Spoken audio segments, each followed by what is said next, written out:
Hola amigos. Eh, Sinceramente es un privilegio y una bendición poder comunicarme nuevamente con ustedes por este medio que Dios ha permitido, las redes sociales, y para compartir, para ir extendiendo el conocimiento de Dios, que nunca termina de aprenderse, ni nunca uno termina de conocer todas las cosas de Dios.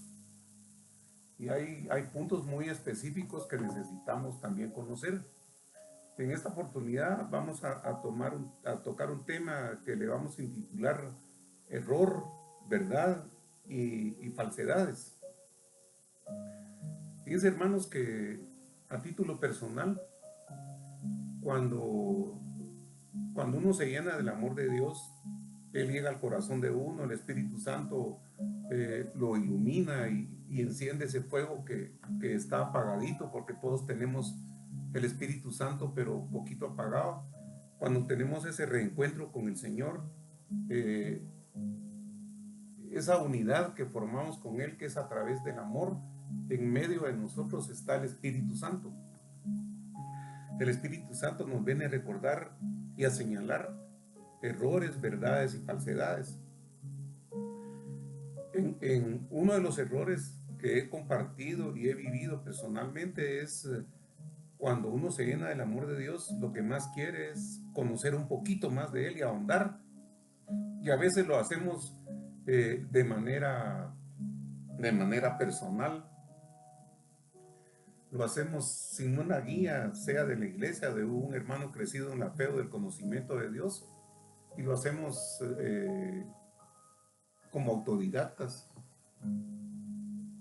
Esto es, ¿por qué se le puede determinar que es un error? Porque el error conduce a un resultado diferente.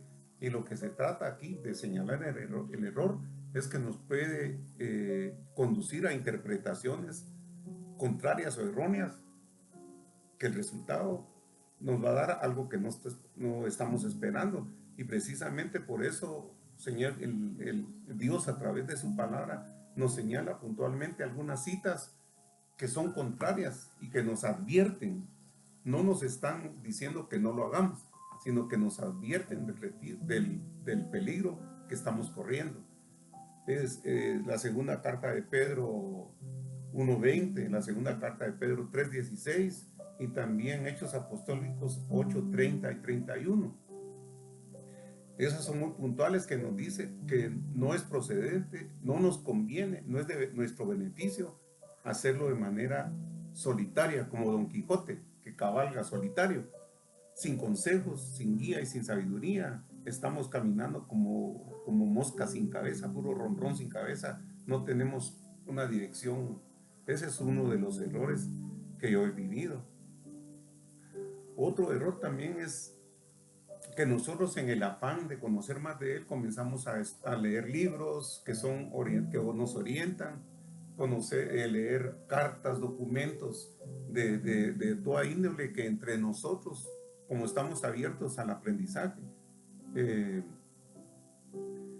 son temas y estudios teológicos de fuentes distintas a nuestra fe, o que difieren de nuestra fe, y lo que hacen es alejarnos más de la fe que nosotros profesamos.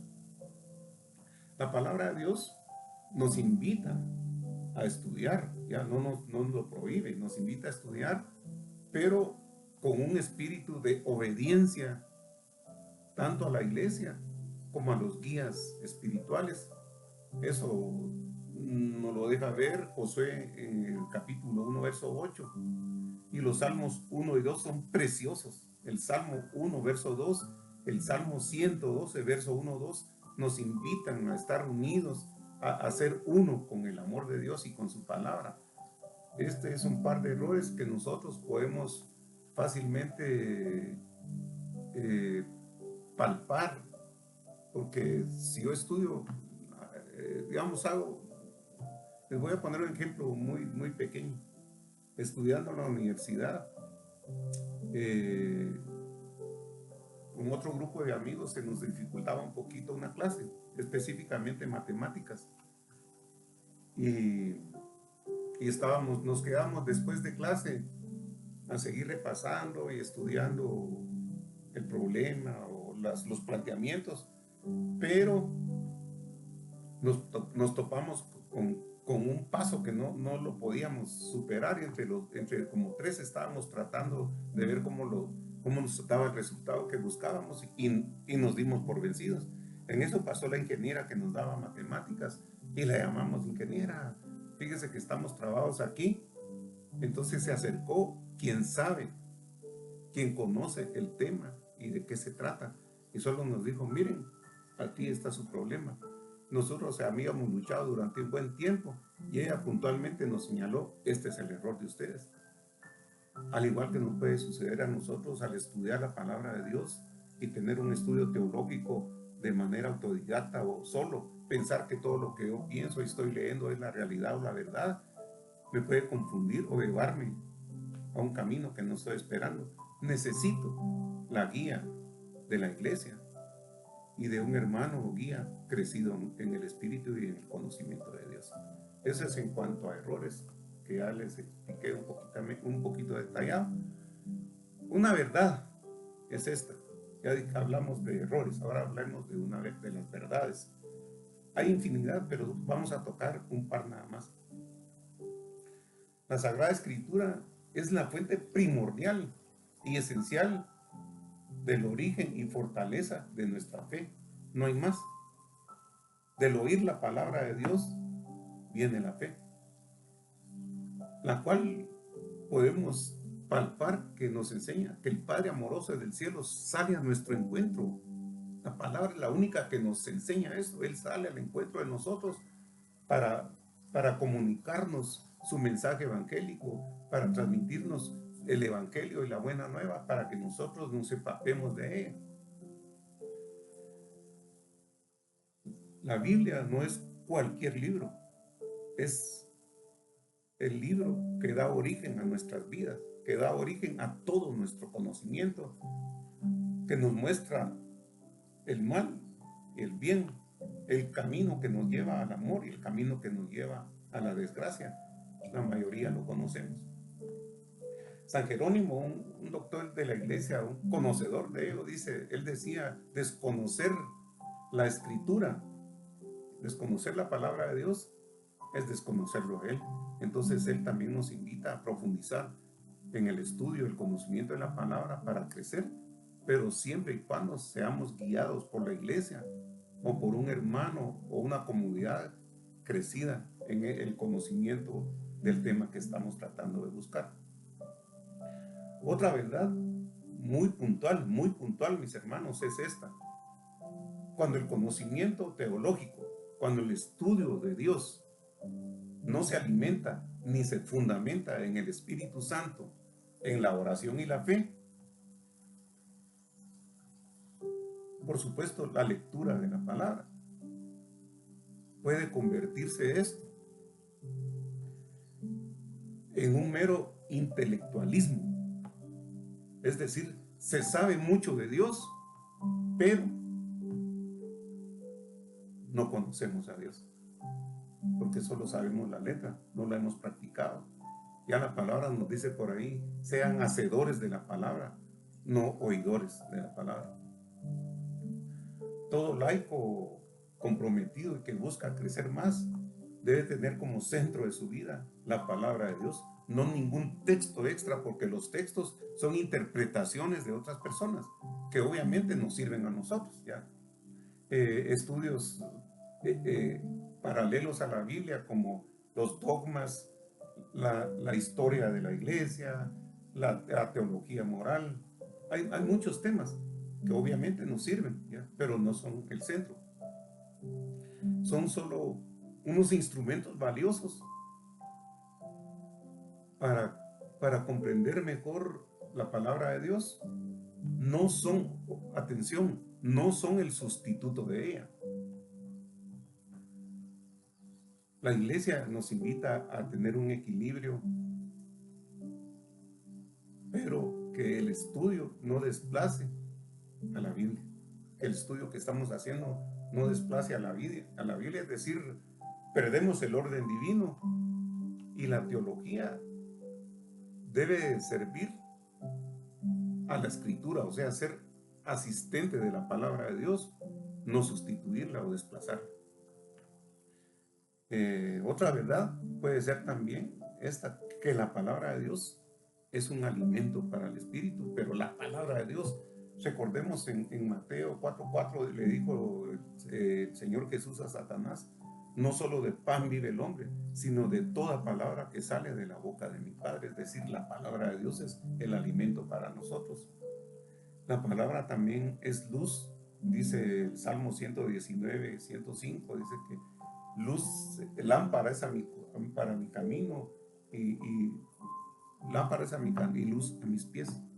Es luz también para nosotros. Y hay algo muy relevante, mis hermanos y amigos, que la palabra, antes de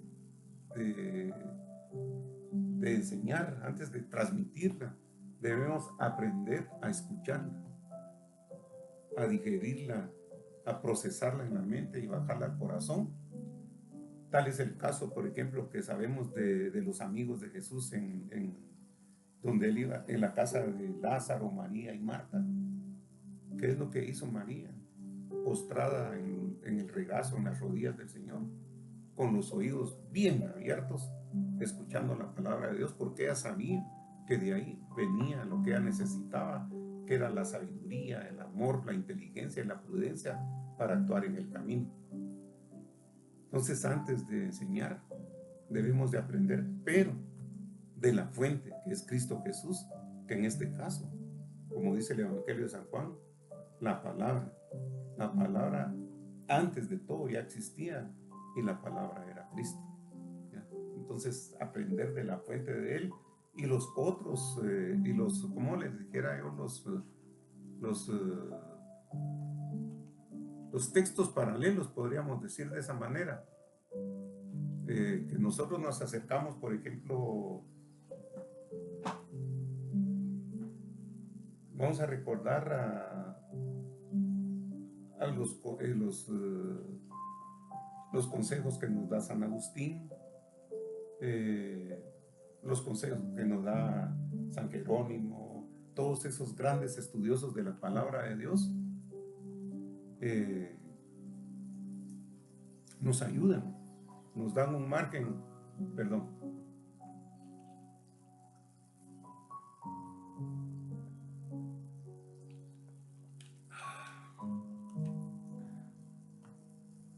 Todos esos textos nos ayudan a entender la palabra, pero debemos de tener un concepto muy material, muy común en nuestra vida.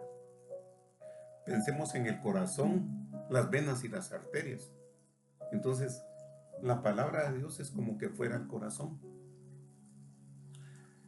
Y los textos que nos sugiere San Agustín, Santa Teresita del Niño Jesús, San Jerónimo, todos esos doctores y conocedores que han entregado su vida, ya, el mismo San Benito, ellos son las venas y las arterias que ayudan al corazón, pero no son el centro de nosotros, no son el centro de nosotros. Un corazón, un cuerpo sin corazón, ¿qué es? Entonces, el cuerpo del Evangelio sin la palabra, el cuerpo del conocimiento de Dios sin el corazón. Eso es lo que debemos de entender, porque hay algo muy importante, mis hermanos. Cuando ya entramos, hablamos de lo que eran los errores, las verdades, ahora de alguna falsedad que se utiliza y utilizan frecuentemente personas desconocedores de la palabra de Dios, o que la interpretan de manera errónea. ¿Alguno de ustedes ha oído, por ejemplo, mucha gente en el mundo afirma: no te preocupes por nada, ya? Si pecaste o si te caíste, no te preocupes. ¿Por qué? Porque Dios es bueno y misericordioso. Esa es una verdad. Dios es bueno y misericordioso, pero no nos olvidamos de su misma palabra que dice, Dios es lento para la ira, ¿ya? Y presto para el perdón. Pero no olvidemos, lento para la ira no significa que no exista la ira. Es decir, nosotros amalgamamos o componemos las cosas para nuestro favor, pero lo que estamos haciendo es engañándonos y engañando a la gente que nos escucha también. Porque solo les voy a mencionar un par de versículos bíblicos. Romanos 1:8 dice esto: pues Dios muestra su ira, castigando desde el cielo a toda la gente mala e injusta. Entonces, no podemos olvidarnos de que el Señor también tiene la reglita que nos corrige a nosotros. En Mateo, algo muy serio, en Mateo 25:41, que es el final del camino, dice él, que el Señor, el rey, dice, pondrá a su derecha a las ovejitas y a su izquierda a los cabritos. A las ovejitas les dirá, vengan benditos de mi Padre a disfrutar lo que Dios tiene guardado para ustedes desde el principio. Y a los de la izquierda les dice, aléjense de mí, malditos de mi Padre. Son unas, porque dice él, aléjense de mí, malditos de mi Padre, y vayan al fuego eterno que ha sido preparado para el diablo y para todos los que lo siguen. De tal manera, mis hermanos, que pongamos mucha atención. Es una pequeña reflexión, sobre todo hecha con amor. Pongamos atención en los errores, las falsedades, y démosles importancia a las verdades. Centremos nuestra vida y nuestro estudio y caminar en la palabra de Dios, asistidos por la iglesia, obviamente católica. Yo soy católico, bendito sea Dios. No somos perfectos, pero estamos tratando de hacer las cosas lo mejor posible. O de un hermano o un grupo crecido en el estudio de la teología y de la espiritualidad, que pues desafortunadamente no hay muchos, pero si los buscamos, como dijo el Señor, el que busca encuentra, el que toca se le abre y al que pide se le da. En esta oportunidad, mi hermano, tú que estás del otro lado, hermana, amigo, familiar o persona que no nos conocemos, yo le ruego al Señor con todo mi corazón que tenga piedad y misericordia de ti y de mí, que tome en sus dulces y amorosas manos nuestras cargas, nuestros dolores, penas y todo lo que atravesamos diariamente, que está escrito que tenemos ese camino, es para llegar a Él, es cuesta arriba y es arduo y difícil, pero de su mano es posible. Él nunca nos dijo que no van a haber problemas, sino que Él nos dijo que siempre va a estar con nosotros. Hermano mío, como dijo la tercera carta de Juan, he sabido que tu vida espiritual va por buen camino. Entonces yo deseo de todo corazón que todos tus demás caminos te brinden bendición, felicidad y paz. En el nombre de Cristo Jesús, que el Señor te bendiga y el Espíritu Santo sea tu asistente. Amén. Hasta la próxima, mi hermano. En el nombre del Padre, del Hijo y del Espíritu Santo. Gloria y honra al Señor, hoy y siempre. Amén.